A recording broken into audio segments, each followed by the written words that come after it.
Hi everybody, so I am currently in my mom's office at her house because I'm staying here right now, but I did want to walk you through how I decorate my care packages. So decorating is obviously something that you don't have to do, but it's something that I always do just because it's like an extra little present, makes them smile, all of that. So I am going to just walk you through how I decorate them. I have decorated many when we were long distance.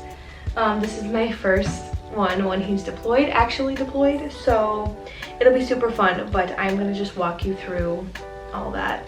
Please don't mind all of this. It is my vacation, so we're casual. So first, to start, I always get the priority mail, the flat rate boxes. I get the large box just because it's very symmetrical, and well, first of all, to ship it, you probably do want to get this anyways because it's kind of a if it fits, it ships kind of thing. So it doesn't go by weight. It's just, this is a flat rate. You ship this box and it's like 20 something. I forget exactly how much it is because the price on these actually changes a lot. But I get the flat rate box and it's 12 by 12. So when you're buying paper, it's just 12 by 12. These are all 12 by, I don't know, but that doesn't really matter because the paper that you get is 12 by 12. So that's your box, and then I always pick like a theme. So if you're gonna send it for a birthday or Christmas or Halloween, you can pick themes. I will put some pictures right here of some of my favorite ones that I have done in the past. I've done like beach themed, picnic themed, and then like all the holidays, St. Patrick's Day. I've done his birthday before, Christmases. I mean, I've done a lot. My Thanksgiving one actually was one of my favorites, but this time I'm not going to do any type of holiday theme just because I'm not exactly sure when he's going to get it. He's a lot further now than he's ever been from me, so it's hard for me to predict exactly when it will get to him, but I decided that I am going to do a Marvel theme because he loves Marvel. He loves the whole Marvel Cinematic Universe, and he actually got me into it a little bit too, so I think I understand it enough to make a package. So once you find your theme, then what I always do is I always Google like Marvel puns, or like just if you picked Halloween, you could do like Halloween puns for boyfriend or for husband or whatever, and you will find so many different like things, play on words, get to use like some fun things. So I found the Marvel one, and I have a couple of fun puns that I'm going to use to decorate the box just to make him super happy. So once you have your theme established and you have a couple of fun like little puns picked out, I always recommend going to Hobby Lobby. That is where I get all of my stuff to decorate it, and pick out a couple pieces of paper or stickers or anything you want to decorate it. So they have a whole section. It's usually towards, I mean, every store is different, but it'll be not like in the middle section, it'll be on the edge of the store, and they'll have a ton of paper. So this is the paper that I got. I'm not sure if I want to do, I have like a navy blue and a black. It's probably really hard to see the distinction in this lighting, but I'm not sure which one I want to do yet. I'm going to decide for sure which one I want to do. And then I also picked up some stickers, some little stickers for like the side flaps, and then some larger ones for the middle. And yeah, that is pretty much all I picked up, because then I decided I wanted to print off some Marvel pictures, which I have somewhere right here. I printed off some pictures. I'm gonna make a pun with the soul stone, so I printed off that.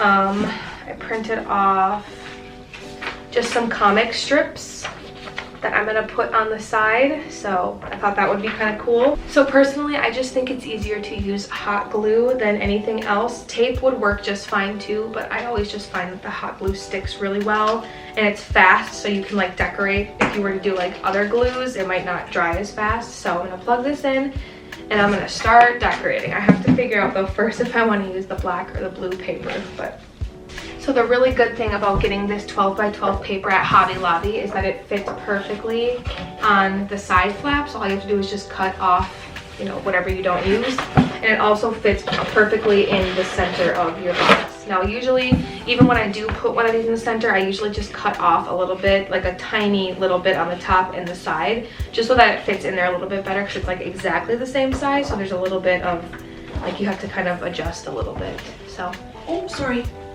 It's okay. Hi, Mama's baby. We're sending something to Dada.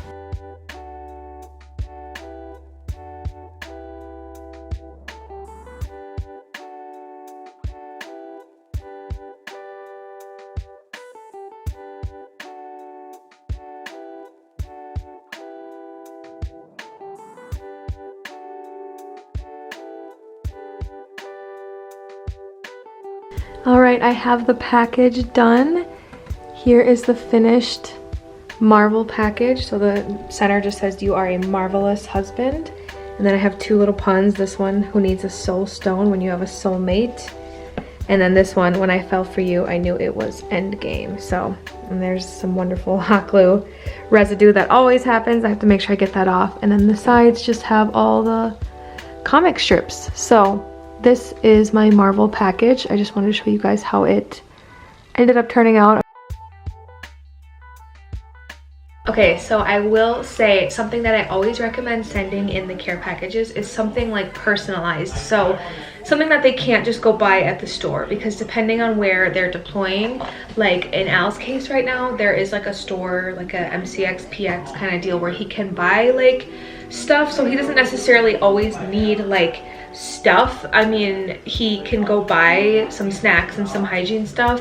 So although I do like send stuff like that, I always do recommend that you send something that they like literally can't buy at a store. So if you happen to have kids or anything, send like personalized, have them like draw pictures or do something. Or if you have pets, get like their paw print on something, just a couple of ideas.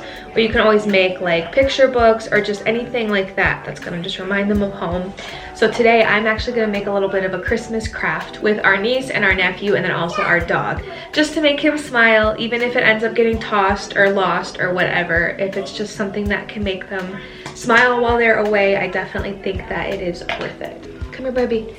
Okay, I need to get an outline of your hand. Okay, so we're gonna, there. Can you put one of your hands right here. Put this hand, let's see, which hand should we use? This one. Okay, put it right there, and I'm gonna trace your hand, okay? Right. Here. Trace it. Yeah, let's trace your hand. Just move the camera back. Yeah, then right. Here, put it right here, okay? Hold it flat. Now you have to hold it still, okay? Here, put your thumb down, like, yep, like that. Hold it still, okay? Then I'll do littles. Uh-oh, hold it still.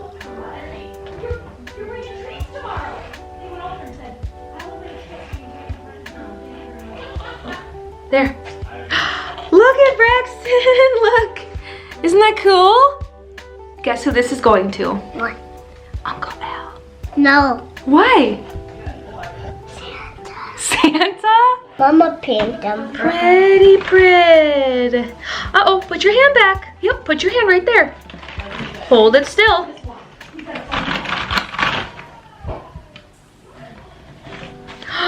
Pretty. Pretty Bristol. Hi, Al. Hi-oh. Hi, Al. Hi-oh. Oh, that is so sweet. She's never said that before. So here is how that little craft turned out. It says, "Merry Christmas, we miss you, baby." And then it has Benny's outline of his paw print as best as I could. And then it also has my niece Bristol's handprint and my nephew Braxton's handprint. And I made it into like a little Christmas tree, drew some ornaments on it, but I think he'll appreciate something homemade and something just to make him smile. A couple of other sentimental type things. I wrote him a letter. I also wrote him one more that's in my room right now, but just a couple of handwritten letters from me, especially because he missed the holidays and New Year's, and also he's missing his birthday. So a couple of sentimental items from me. And this right here is a pile of homemade stuff that my students made on the last day of school before break, just to send to him. So I'll probably just give it to him, something just to make him smile. Some of them wrote something funny, some jokes and stuff in it to make him laugh. So I have a whole stack of cards from my students as well. Now this right here was actually my dad's idea, and he said to send him a little something to make him laugh and smile. So this right here is a little plastic container, and it doesn't look like much. It looks like water with some grass floating in it, which is exactly what it is, but it actually is a little bit of snow here from Wisconsin, where we're from. I went outside and put a little bit of snow in here, so obviously it melted, but I'm gonna put on a little letter on it saying a little piece of Wisconsin, a little piece of home. All right, so now I'm gonna show you everything that I got to put in his package. So I got some of his favorite popcorn that's kind of like local to this area, and then some sugar-free Gatorade because he loves that. If you do send anything like this, just make sure you wrap it up super good just in case it leaks I always like wrap it in a bag, and then I also put bubble wrap around it. I got him some of these, I don't know how to pronounce this, Lara bars. They're just, they're supposed to be like good for you, and he's kind of working out there and stuff and trying to eat good, so I got him some of those. And then these Snickers bars are not for him. These Takis are also not for him. These are for 2 of his buddies that I just want to send a little something for too. And then these salted nut roll bars he absolutely loves, so I had to pick up some of those for him. This was just way too fitting. I saw this Avengers gum, and I figured he could use some gum while he's there. And then some beef jerky and some sweet and salty trail mix. So this is like all the physical stuff I'm gonna put in it, and I also have a couple of other like sentimental things. And the very last thing I'm putting in his package, I actually made this cake in a mason jar. If you guys want to know details about how I made this, it's really great to send to someone who's far away, especially like deployed military people, because you kind of like can it so it stays fresh so that they can enjoy it when it gets to them. But I have a whole video that I made about how to make this, so I will leave it in the iCard. But this is a chocolate cake in a jar that I'm going to wrap up as part of his little birthday present. Okay, so I'm going to be packing up his package now. I have everything out. I'm going to be fitting everything into the box, but before I do that, I wanted to give you guys a couple words of advice for packing up. Number 1, write down everything like on a sticky note that you are going to be packing up into it, and also save your receipt, because our next step for this is just to fill out the customs forms. You're going to want to know how many of things you have and stuff like that. So I also recommend, wherever you shop for this stuff, that you keep a receipt, because you are going to need like a rough estimate on the amount of dollars that it costs for each item. So it's just way easier than having to Google like I've had to do so many times. My next tip, make sure you guys are sealing any liquids you send, just because you never know, they're gonna throw this box around a lot. So make sure all your liquids are sealed and everything like that.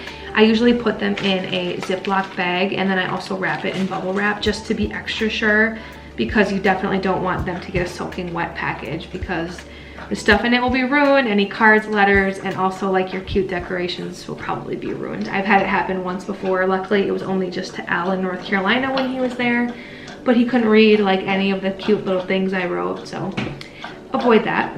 And my last step, y'all, ladies, if you have perfume, I only have a roller, I don't have spray, but give a little perfume in your boxes, especially if it's going to like your husband. They miss you, they miss your smell. So I usually use a spray, but I've been like rolling little spots on the box. So let's pack this up, and then we will do customs forms, and then it will be time for this box to be on its way to across the ocean, unknown place, can't say. So let's do it.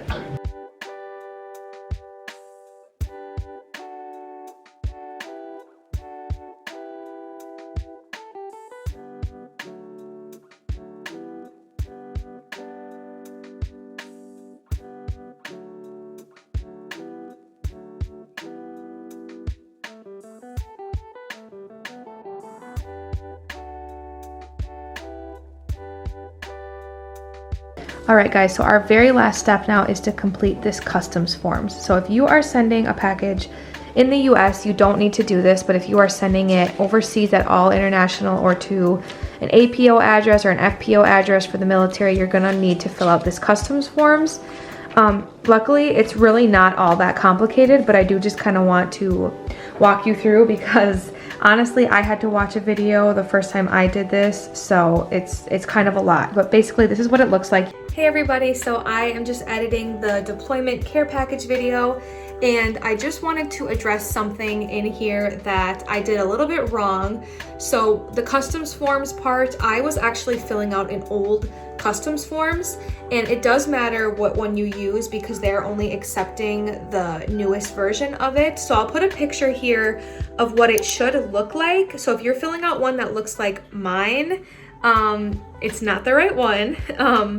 You fill it out the exact same way though, so I'm going to leave this part of the video in because it's the exact same, like you fill out the boxes the exact same. It's just, it looks a little different. I think they update their like customs forms every couple years. I'm not sure how it works, but I went to drop it off at the post office and I unfortunately had to refill it out there. The guy was super nice about it. He was like, sorry, this is actually the old one, but I'll give you this new one you can fill out quick, and it didn't take long because I already had all the information written in. But just keep in mind, don't fill out the old one. Make sure you get a new one. If you're not sure if you have a new one, go to the post office and just say, can I get your customs forms to fill out a package?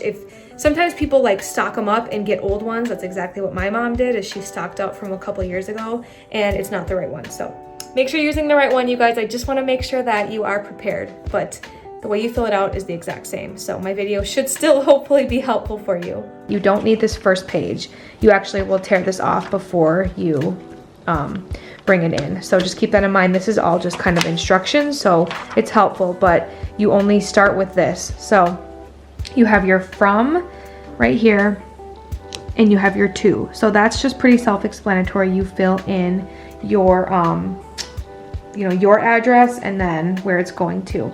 So now if you're sending it to a military, APO or FPO, you're gonna wanna put, for the country, you're still gonna wanna put United States, just because it's like a military base, so they consider that like United States. I had to like ask a lot of people about that because I was always confused about what I put for country, but just put United States. And then this here, detailed description of contents.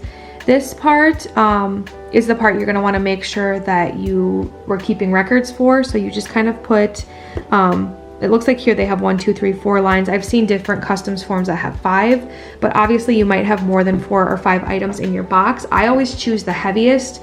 That way it just avoids any confusion when you get there and they weigh it and they're like, okay, well, you say you have chips and a loofah and stuff that like doesn't weigh a lot. You just want to avoid them like opening up your package for any reason. So I always put like my heaviest items in here. That way they're like, they can see, oh yeah, okay, she's got like Gatorade and stuff like that that's gonna weigh a decent amount. So always do that. Here you put your quantity. So like you don't put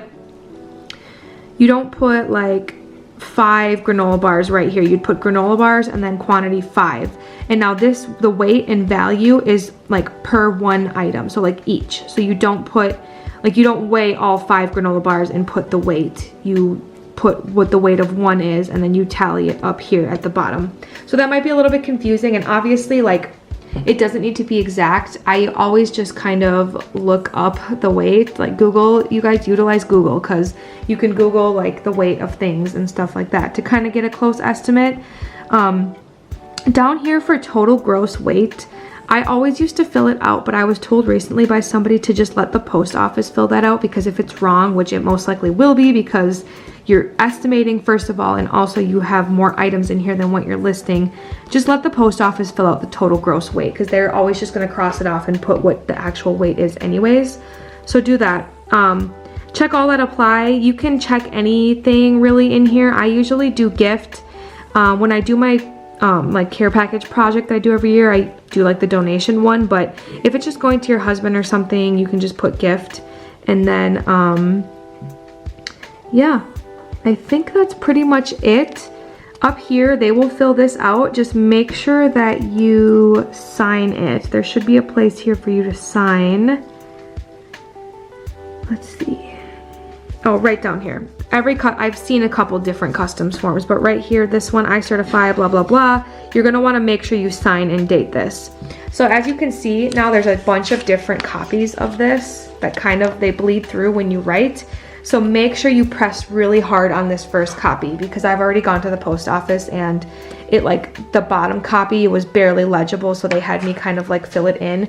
Just to avoid that, push your pen in really hard. Maybe use a good pen that writes really good. But that's basically it. And then all you do then is you tear off, I'll just do it right now for you.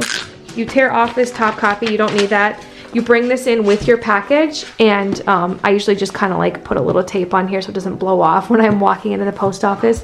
And then they will scan this all in and they will do everything for you. But it's really important that you fill out this customs forms so you don't have to stand in line and do it at the post office. Where to get these, you can just pick them up at any post office, usually where they have these flat rate boxes like that you can just pick up. they'll have customs forms as well. If you don't see it, just walk into your post office and say, I need to get customs forms. And I always grab a couple extra just in case I mess up. That way I have a couple extra. But it's pretty easy and pretty self-explanatory. But I know the first time I did it, I was like, I had a bunch of questions. So I hope this helped. I'm gonna fill this out now, and then this package will be on its way.